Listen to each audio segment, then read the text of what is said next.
There are a lot of videos out there predicting Harley Davidson's impending doom. I've made a couple in the past and they've received a lot of attention. However, Harley is a huge brand with an enormous customer base and an immensely valuable name. It's no exaggeration to say that it is the most iconic brand on the planet. Yes, names like Ducati, BMW, Triumph, and Honda are well known as well. But even they cannot compete with the sheer volume of cultural references that pertain to Harley Davidson. Our culture is awash with movies, TV shows, commercials, music videos, and other pop culture references to Harleys, or motorcycles trying to look like Harleys. No, Harley is not going away anytime soon. Even if the company goes belly up, someone will surely buy it and Harley Davidsons will continue to roll off the assembly lines. Those assembly lines may end up being located in Taiwan, but there will always be Harleys on the road. And even though sales have been steadily declining for over 6 years due to the aging customer base, the motor company has turned a profit every quarter over the last decade or so. Until the second quarter of 2020, when Harley recorded its first loss since the financial crisis of 2008. It's no exaggeration to say that Harley's second quarter was a disaster.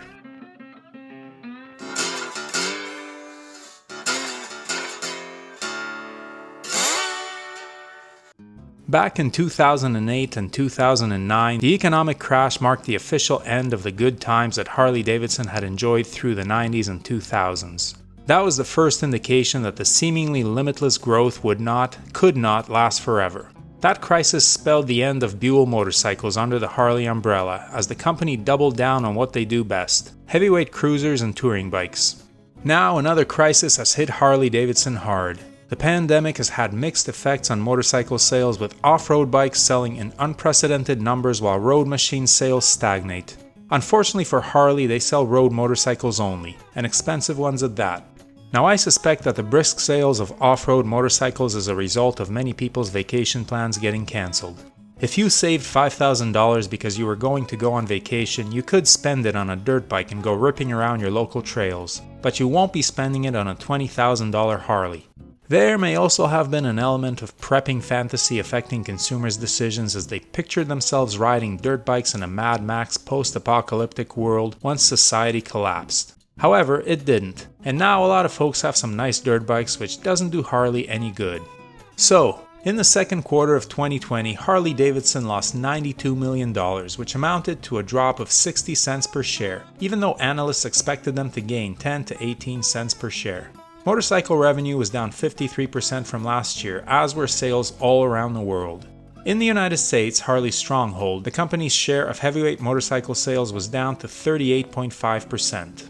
To put that in perspective, just last year it dipped below 50% for the first time.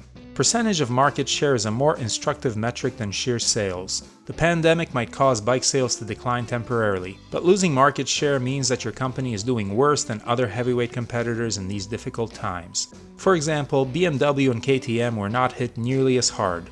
Like Harley Davidson, both of those brands are considered premium. However, they also offer something that Harley doesn't: performance. So the response of new CEO Jochen Zeitz to the crisis has been a shrinking of the company and streamlining of its operations to focus on cruisers and touring bikes, the most profitable of the company's machines. You don't hear much about the electric Livewire these days, and the Naked Bronx, which was originally slated for release in 2020, then pushed back to 2021, and has quietly disappeared from Harley Davidson's website since. The Pan America is still there, hoping to cash in on the lucrative adventure bike market. Moreover, Motorrad Online is now reporting that Harley is pulling its Sportster and Street models out of the European market.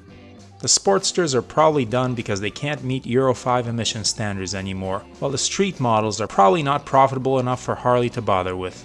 Finally, Harley Davidson has pulled out of many of the less profitable markets around the globe, preferring to concentrate on North America and Europe, where their expensive bikes sell best. It is this restructuring which has cost the company money and led to the loss, one that is hopefully temporary. We won't know how bad the situation really is until Q3 numbers come out. Now, it's not lost on me that for a fan of Harley Davidson, watching this video is depressing.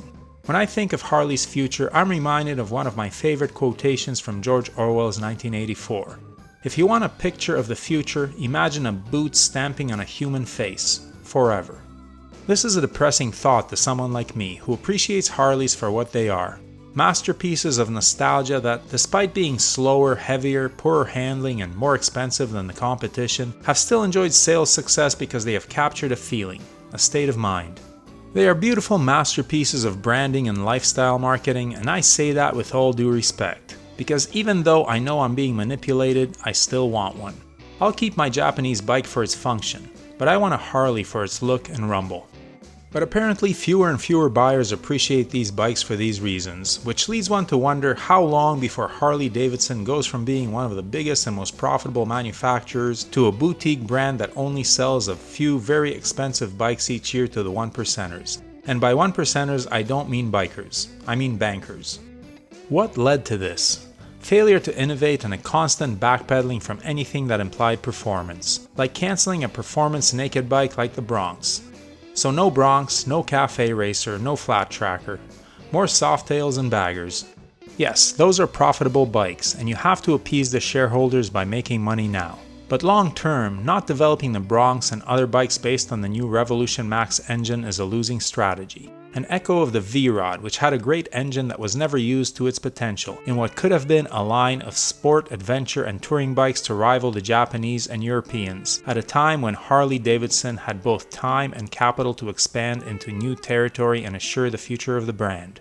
Instead, Harley executives chose to play it safe and maximize profits in the short term, dooming themselves to a decade of declining sales as the popularity of cruisers slowly trickles away. You see, the Bronx was more than just a Ducati monster with a Harley badge. It was a showcase, an illustration that Harley Davidson can do performance too. So why cancel it? Several possibilities exist. One, it was going to get crushed by the competitors in the naked bike field. Perhaps the MT-09s and Duke 890s were going to be so much lighter, so much more powerful, and better handling that Harley was going to get embarrassed. Maybe. After all, the motor company had not made a bike like this for a while and may not have had the engineering expertise to pull it off. Or maybe Harley could not deliver this bike to the market at a competitive price. Given the prices of their other bikes, this would not be surprising. Or perhaps market research projected poor sales. The Bronx is the type of bike that the typical Harley rider might not be interested in, while riders who are interested in naked bikes would choose names like Monster or Duke. Whatever the reason, the Bronx is dead for now. The Pan America is still coming, in what one might see as a desperate attempt to cash in on the burgeoning adventure bike market. Seeing as it's about a decade late, it better knock the socks off motorcycle reviewers when it splashes down, or more heads are gonna roll in Milwaukee. So the question is Jochen Zeitz on the right track to keeping Harley Davidson relevant in the world of motorcycling? Downsizing the company is certainly the right move in the short term.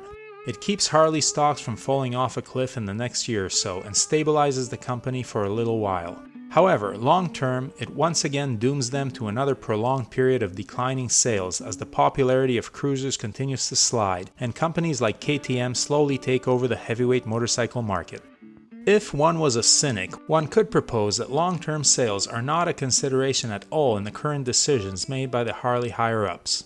One might even come to suspect that the measures taken to shift the company back into the green are an attempt to make the books look more attractive to potential buyers who would be interested in acquiring the most iconic name in motorcycling. Buyers representing multi-billion-dollar companies from the most populous nations in the world.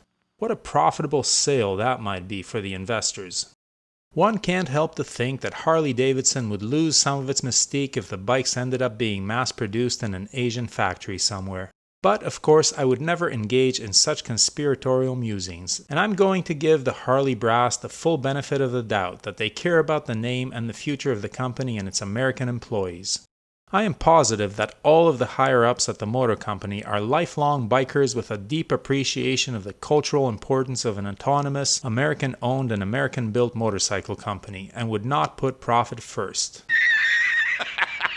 So what do you think the future will bring for Harley Davidson? Will it remain American, bounce back to its glory days? Will it be sold to a foreign investor? Or will it decline into obscurity until it is a shadow of its former self? Leave a comment below. One more thing. The Bronx may be dead or on hold indefinitely, but the Revolution Max motor is still here, and given that the Sportster may be on its last legs, could come into prominence soon. To that end, this is an image from a Harley survey sent to one of its customers. Is this the new Sportster? Stay tuned. If you're interested in any of the gear that Brooke and I wear or use, or the camera equipment we use to film this channel, the links are below. Everything listed there was bought with our own money and we are not sponsored by any company. However, the links below are affiliate links and the channel is paid a small amount for referring you to shop at no additional cost to you. We do not recommend any products that we are not satisfied with ourselves, but we do strongly urge you to do your research and select the correct size for items like helmets and clothing. As always, thanks for watching, your support is greatly appreciated. Please hit that subscribe button, give the video a thumbs up and leave a comment below. And whatever you ride, enjoy it. Wave at other bikers no matter what they're riding, we're all part of a brotherhood and sisterhood. Keep the rubber side down, shiny side up, and may the spokes be with you.